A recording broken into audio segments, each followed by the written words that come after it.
Bonjour à tous, une petite vidéo pour vous faire une restauration à moindre coût pour un étrier de 504 GL de 77 arrière. Voilà, donc je vous montre le départ, l'état de la voiture. Donc elle n'a pas roulé depuis une dizaine d'années. Les étriers, les 4 étaient bloqués, donc là j'en ai déjà fait 3. Et donc je vous présente le quatrième avant de le remettre en état. Voilà. Bon voilà, ça c'est le résultat du premier étrier arrière. Donc normalement si tout va bien ça donnera ça sur celui que je suis en train de faire. Voilà, donc je vous explique un peu voilà l'état de la voiture. C'est pour ça que dans un premier temps je fais un minimum de frais. Voilà. Les caisses sont pourries, j'ai un peu de carrosserie au niveau des planchers. Et sur le pays vitré. Voilà. Donc voilà, l'étrier déposé. Donc quelques petits conseils si jamais ça vous intéresse. Si vous avez un piston qui est grippé dans l'étrier, moi ce que je vous conseille c'est de mettre quelques coups de pédale afin de faire sortir le piston de l'étrier avec la pression hydraulique du système de frein. Parce que après ça peut être très compliqué. Si jamais il est grippé et que vous ne le sortirez même pas à l'air comprimé, je ne pense pas. Voilà, enfin ça dépend des modèles, ça dépend des grippages. Mais le premier conseil c'est celui-là, donc c'est de sortir le piston avec la pression hydraulique du système de freinage avant de désaccoupler le tuyau de frein de l'étrier. Le deuxième conseil c'est si vous avez un tuyau de frein qui est grippé sur l'étrier, essayez de le démonter un petit peu plus loin au niveau du flexible d'articulation du train, ou alors si jamais il est vraiment en mauvais état, c'est de le condamner et de le couper carrément pour pouvoir sortir l'étrier. Voilà. Donc là le but c'est vraiment une restauration à moindre coût, c'est-à-dire que avant de faire des frais, d'acheter une pochette de remise en état, c'est de s'assurer que la vis de purge soit pas grippée, parce que si c'est le cas et que j'arrive pas à récupérer le filetage, obligatoirement l'étrier est mort. Donc ça va vraiment être une remise au propre et puis un état des lieux de l'étrier, de savoir s'il est sauvable, et dans un premier temps de le remettre en état pour que la voiture puisse se déplacer. Et dans un second temps, si jamais il y en a besoin, ce sera de remettre une pochette joint, soufflé, voilà. Donc là, je vais le démonter et puis on va voir ce que ça donne. Donc voilà, l'étrier est déposé. Donc sur ce modèle-là, l'avantage c'est que j'ai pu le déposer sans. Bon, déjà, il n'est pas plus grippé que ça, mais comme c'est un étrier arrière, il y a le système de frein à main avec un rattrapage automatique entre les deux pistons. Voilà. Donc là, vous avez sur le piston avant. Vous avez une petite cannelure qui s'emmanche dans le piston arrière.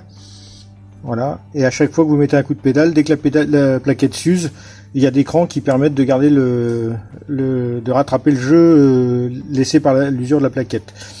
Voilà. Donc l'avantage c'est que j'ai pu, en actionnant le levier du frein à main, j'ai pu sortir le piston sans avoir à forcer ni à mettre un coup de pression à l'air comprimé pour pousser le piston, ce qui est pas forcément valable pour un étrier avant ou pour d'autres modèles de système de freinage à disque à l'arrière, mais dont le frein à main n'est pas pas fixé sur l'étrier. Voilà. Donc vous avez les deux joints intérieurs du corps de l'étrier qui permettent l'étanchéité du piston. Vous avez les soufflets cache-poussière qu'on appelle aussi, système de ressort et de cale du mécanisme de frein à main. Et après c'est les fixations de plaquettes de frein et le corps de l'étrier par lui-même. Donc là le but ça va être de nettoyer les pistons, de sabler l'ensemble des pièces que je vais pouvoir, c'est-à-dire le support, le piston et fixation de plaquettes, de façon à remettre un coup de propre à tout ça. Et dans un premier temps, comme les sifflets ne sont pas abîmés, comme les joints n'ont pas l'air, ils sont pas neufs, mais ils ne sont pas abîmés non plus, ils peuvent encore être utilisés, de le remonter dans l'état et de repurger le système total de la voiture, de façon à voir si tout fonctionne bien. Et après, comme j'ai beaucoup de travaux au niveau carrosserie de la voiture, je finirai, quand la voiture sera terminée et sûre d'être réparable, je finirai peut-être par remettre en état avec une pochette neuve de joint. Voilà. Donc voilà, maintenant donc je vais sabler les pièces et puis je vous reprends tout de suite après. Donc là on va partir sur alors quand je dis à moindre frais, c'est tout à fait le cas. Un pistolet de sablage de chez Lidl, un peu de sable que j'ai acheté dans une société de location de matériel de TP. Voilà, donc je vais sabler ça en extérieur sur un petit établi que j'ai à l'extérieur de mon garage. Voilà. Donc c'est parti pour le sablage. Je suis désolé, je suis tout seul pour tenir le téléphone et sabler en même temps, donc pas trop évident.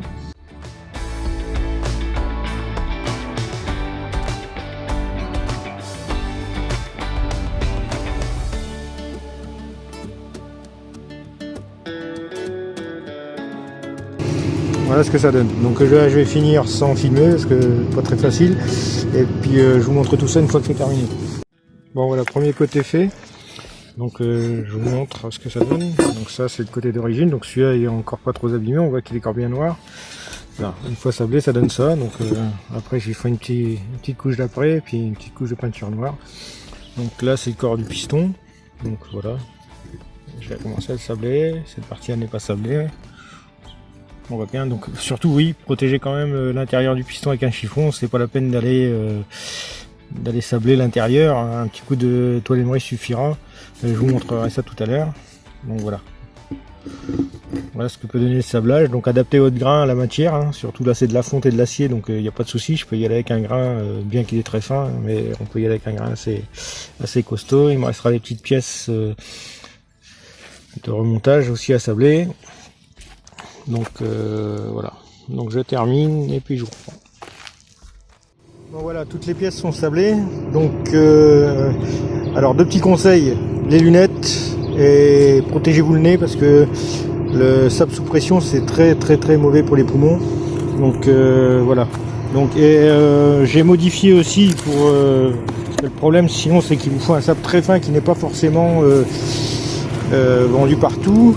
Donc j'ai démonté la cuve verte du pistolet de sablage et ici vous verrez que vous avez un petit passage qui permet à l'air comprimé d'emmener le sable, et il suffit juste de prendre un fourré un tout petit peu plus gros que le trou d'origine et vous repercez, et comme ça vous pourrez mettre même du sable de maçonnerie à condition de le tamiser quand même pour pas avoir de saloperies et de trop gros cailloux.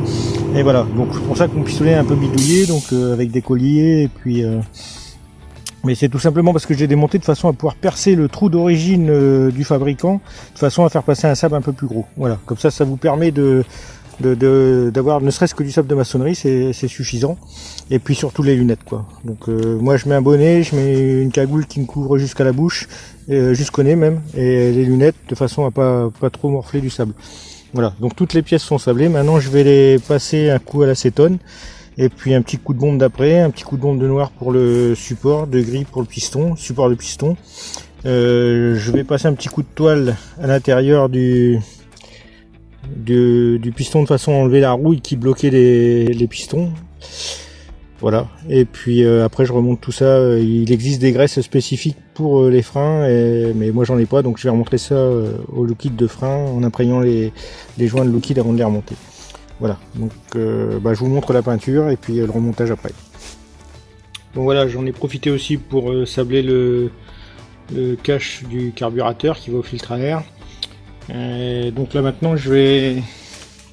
je sais pas si vous allez bien voir.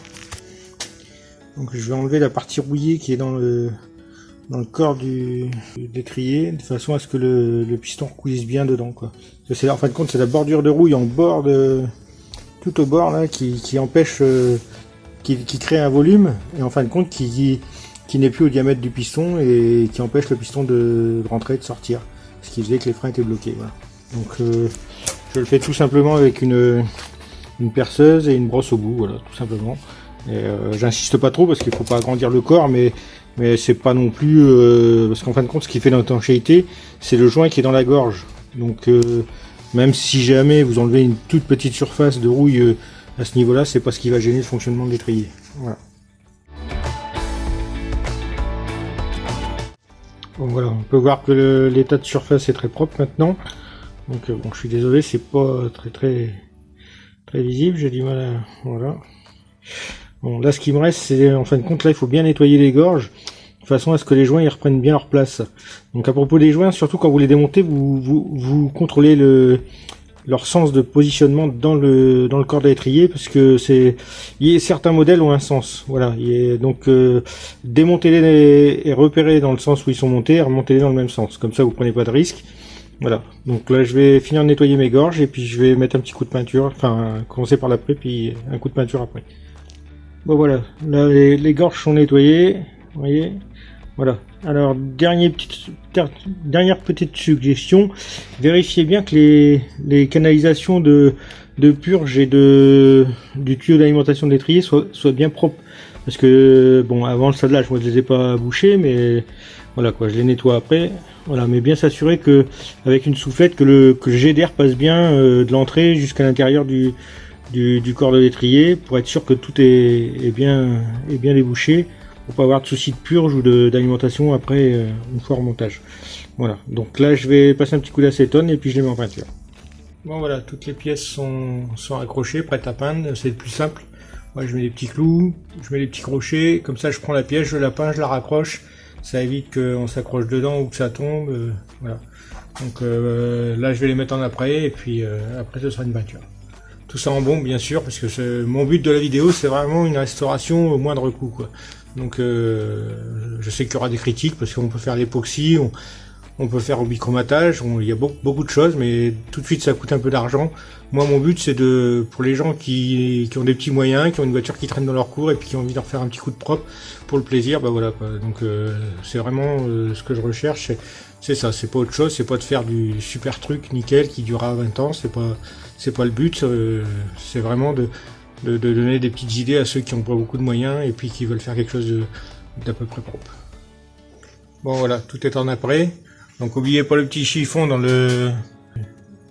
l'étrier de frein, parce que sinon vous allez mettre de la peinture dedans, c'est pas top. Voilà, j'aurais même dû en mettre dans les arrivées et la purge ça aurait été mieux. J'ai oublié. Donc voilà, donc ça en après, ça va sécher. Après l'étrier par lui-même sera gris, le reste sera noir.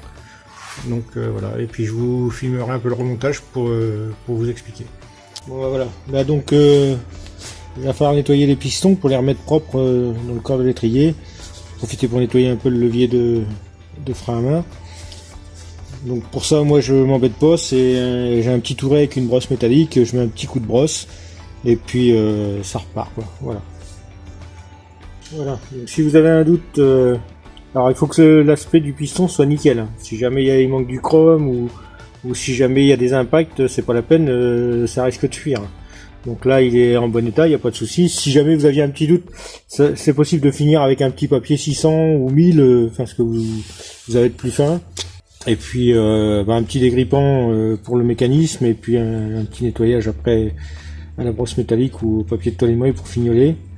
Et puis voilà. Donc le système de rattrapage automatique sur ces étriers là, voilà, c'est des petites cannelures. Donc quand vous changez les plaquettes, surtout, c'est des pistons qu'on ne repousse pas. Hein. Pour les repousser, vous avez l'étrier qui est présenté comme ça avec la rainure pour mettre la plaquette. Vous faites à peine un quart de tour, vous repoussez, vous voyez, les cannelures elles s'empilent l'une dans l'autre. Et voilà, donc là vous repoussez votre piston et après vous remettez face à face. Et là les deux pistons sont renclenchés l'un dans l'autre. Et là le système est reparti pour user encore un jet de plaquettes. Voilà. Surtout, quand vous changez les plaquettes, ne repoussez jamais le piston quand ils sont équipés de ce système-là directement. Parce que vous pétez les cannelures qui sont ici, là, et après l'étrier est foutu. Voilà. Donc surtout un quart de tour, à peine, vous voyez, même pas. Et puis vous repoussez.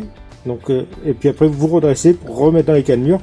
Et là le mécanisme de système de rattrapage va se remettre en route tout seul. Voilà, tout simplement. Donc je vais faire le deuxième et puis on va remonter l'étrier. Bon voilà, toutes les pièces sont réunies, la peinture est sèche, donc on va maintenant remonter l'étrier. Donc les premières choses à faire, c'est un petit peu de liquide de frein. Il y a de la graisse qui existe pour ça, moi j'en ai pas. Voilà, vous imbibez bien le joint. Alors c'est pareil, les joints quand vous les remontez, vous faites très attention, hein, il faut pas qu'ils soient abîmés, poreux, enfin avec des petites fissures ou choses comme ça, parce que sinon le liquide de frein ne tiendra pas et il passera à travers, donc ça vous fera une fuite sur l'étrier. Il faut vraiment que les pièces, ce qui est important, c'est que vos gorges soient propres, les joints, si vous les changez pas, ces joints-là sont très importants, c'est eux qui vont faire l'étanchéité entre le piston et le corps de l'étrier, donc il faut que ces joints-là soient très propres sur les quatre faces. Parce que au moins sur ces deux-là sûr, et de toute façon tant qu'à faire sur les quatre quoi. Si vous voyez qu'il y a des moments ils sont un peu marqués, donc voilà, c'est à vous de juger si jamais vous pensez qu'ils sont remontables ou pas. Voilà, donc une fois qu'ils sont imbibés de liquide, vous faites la même chose dans le corps de l'étrier, puis vous réinstallez les deux joints, et après on remanche les pistons.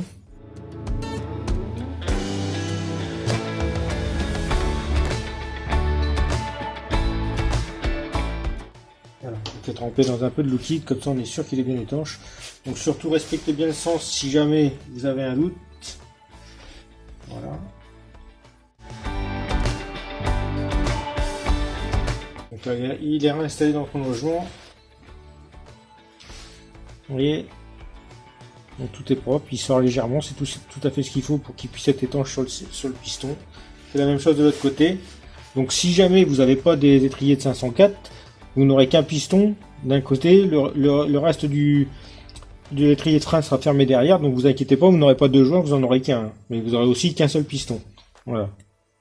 Là c'est spécifique, je pense à certains modèles, le fait qu'il y ait deux pistons, donc deux joints. Mais vous inquiétez pas, il n'y a pas deux pistons et deux joints sur chaque étrier.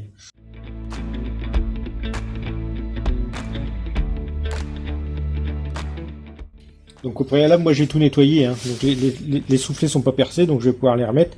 Et ils étaient tout crades, donc j'imbibe un chiffon de gasoil et je les nettoie au gasoil. Voilà. Après, tout ce que je vous dis là, c'est pas forcément la meilleure méthode, hein.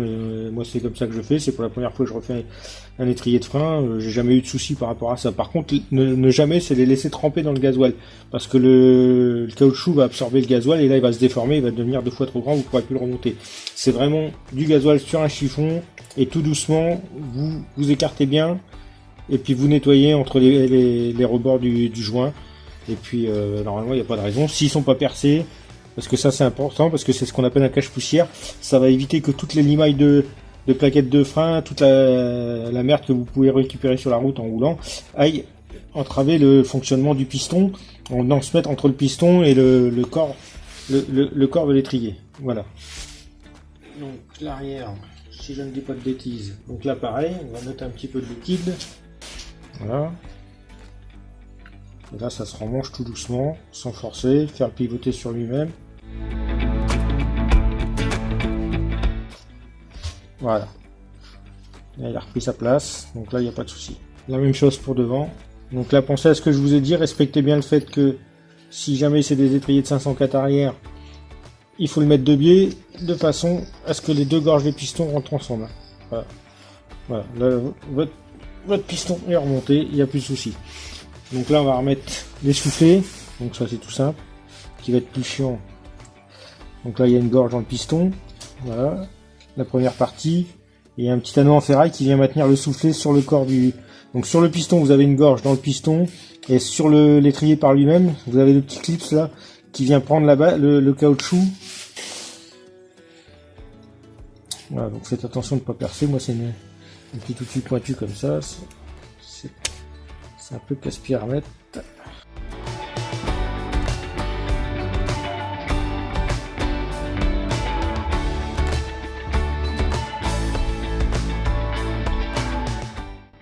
Voilà, la même chose pour derrière.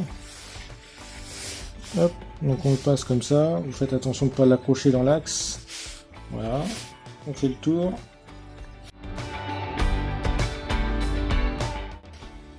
Juste faire bien attention qu'il soit bien à sa place, hein, c'est pas compliqué.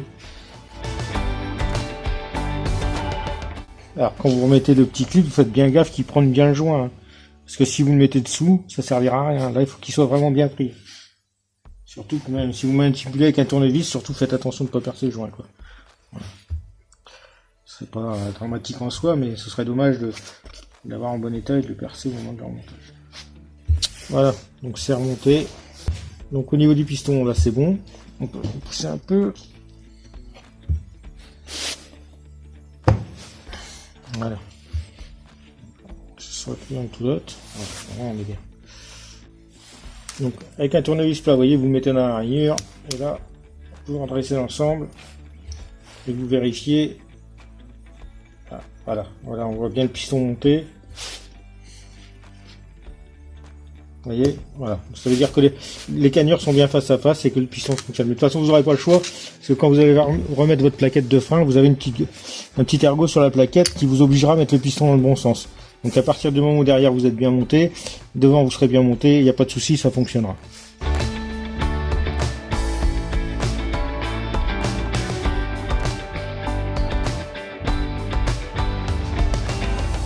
Voilà, sur ce mécanisme là, il y a une petite patte de cassé, mais vous avez aussi ce système-là. Avec le système de ressort. Voilà. Donc là, vous êtes remonté complet. Il n'y a plus qu'à le mettre sur son corps. La purge. Voilà, que j'ai passé au touré aussi avec ma brosse. Comme ça, c'est propre. Vous pouvez quand même vérifier que la purge soit bien libre. Hein. Petit coup de soufflette, voir si ça pisse.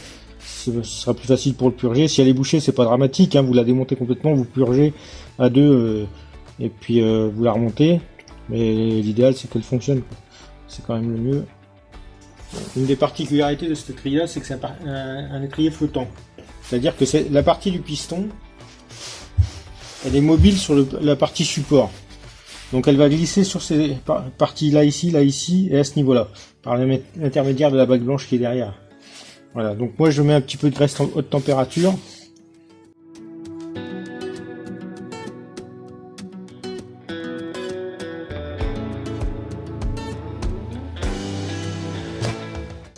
Les parties où il va être en contact le support avec l'étrier en fin de compte. Ça permettra, lorsque vous relâcherez les freins, que l'étrier puisse reculer et libérer le disque. C'est un des soucis que moi j'avais, c'est que le piston, l'ensemble piston était grippé par la rouille sur le support, en plus des pistons qui étaient grippés par une épaisseur de rouille à l'intérieur du support. Voilà. Donc vous avez vu là comme ça, on fait la même chose de l'autre côté. Donc là on met sur la tôle anti-vibration. Alors c'est pareil, quand vous peignez, mettez pas trop de couches de peinture parce que vous serez obligé de la regratter. Hein. Parce que obligatoirement, si vous avez trop épais, vous n'aurez pas le passage nécessaire dans les orifices du support de piston pour coulisser correctement. Voilà. Parce que comme c'est des pièces qui sont quand même beaucoup aux intempéries et puis à la poussière avec les plaquettes, si vous en mettez 2 tonnes, vous allez coller toute la poussière qui va s'évacuer les plaquettes et puis tout ce qui va remonter de la route quand vous allez rouler. Donc c'est une graisse haute température, si jamais c'est une normale, c'est pas la peine. Une graisse cuve ça peut aller aussi, ou ce qu'on appelait de la graisse Belleville, ce qui est fait pour ça aussi. Donc là, ça va dans ce sens-là. Là, il faut renclencher la pièce blanche qui sert de guide à l'arrière du support. Et là, vous avez 2 rainures qui viennent s'enclencher au niveau des tôles de vibration, de maintien, je sais pas comment ils appellent ça. Donc là, par contre, il faut que votre piston il soit quand même, voilà, il soit à peu près aligné. C'est très chiant à mettre, hein, parce que les tôles elles ont tendance à s'écarter. En plus, il faut les écraser pour pouvoir gagner l'épaisseur nécessaire, les insérer dans les gorges.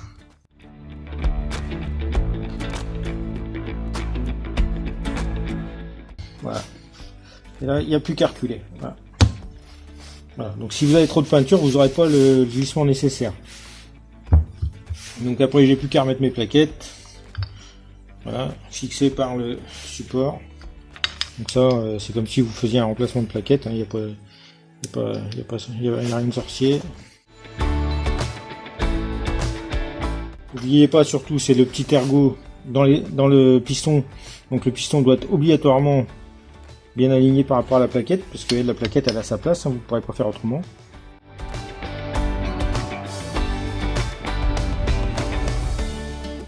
Le système de vis qui va comme ça, que je remettrai au dernier moment sur la voiture.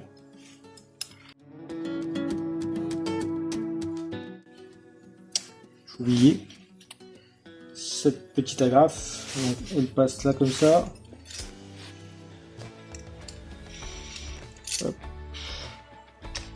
Et donc elle vient devant là. Voilà. Donc, je vais faire encore une bêtise. Donc ça va derrière. Hop. Et ça vient se crocher là comme ça. Voilà. Ça maintient un peu l'étrier en pression pour pas qu'il prenne de jus. Hop. Petit peu de nettoyage. Quand même de la graisse, des mains sales, c'est qu'on en met partout. C'était pas le but quand même.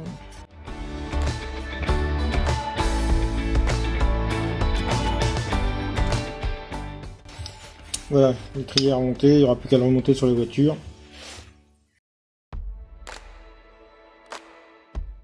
C'est pas nickel, mais ça refait un coup de propre et puis il est dégrippé, donc il est sauvé. C'est-à-dire que si jamais je venais être embêté, s'il fuit pas, je le laisserai comme ça. Si jamais il vient fuir, je commanderai une pochette de joints et puis on refera proprement avec des joints neufs. Voilà. Mais dans un premier temps, c'était surtout de voir s'il était sauvable. C'était de faire au moins cher possible pour pouvoir voilà, avancer sur la voiture, parce qu'on peut pas être partout non plus, malheureusement. La petite anti-vibration qui vient se remettre après, je la remettrai à la fin. Voilà, voilà. Oui, petit dernier conseil que si je peux vous donner, c'est avant de remonter vos étriers, surtout vérifiez bien que vos canalisations sont propres. Parce qu'une voiture qui n'a pas tourné depuis des années, ça peut avoir fait une espèce de vase dans le bocal de mettre cylindre. Et cette vase-là, obligatoirement, vous allez la retrouver dans les canalisations. Donc moi, ce que je fais souvent, c'est que je démonte d'un bout et de l'autre, c'est-à-dire que je démonte au niveau de l'étrier, je démonte au niveau du mètre cylindre, et je mets un coup de soufflette, voilà, pour faire sortir le vieux liquide déjà, et puis en plus pour au cas où il y aurait une espèce de vase ou un liquide un peu dégueulasse qui pourrait abîmer les joints du piston qu'on vient de remonter, ce serait dommage. Donc voilà. Dernier petit conseil, c'est celui-là, et puis après c'est de remonter puis de repurger l'ensemble, voir si ça fonctionne. Voilà, voilà. Donc si jamais vous êtes intéressé, je vous referai une vidéo, je vais refaire les bas de caisse, donc dépointer les bas de caisse, je l'ai déjà fait d'un côté, je vais réparer les portières, donc là ce sera plus de la carrosserie, ce sera pas de la mécanique, hein. Donc je vais dépointer les bas de caisse, je vais reformer des bas de caisse, et je les repointerai et ressoudrerai sur la voiture. Donc on va remplacer l'aile arrière aussi, donc l'aile arrière gauche que je vous ai monté dans le début de la vidéo. Et puis il y aura le pare-brise et la lunette arrière à démonter pour pouvoir réparer les deux trous que j'ai au niveau des baies de pare-brise. Voilà, si ça vous intéresse, je vous referai des vidéos. Voilà. Si jamais je vois que celle-ci intéresse du monde, je continuerai. Si jamais ça n'intéresse pas beaucoup de monde, je m'embêterai pas. Voilà, voilà. Je vous souhaite à tous un bon week-end et puis à une prochaine.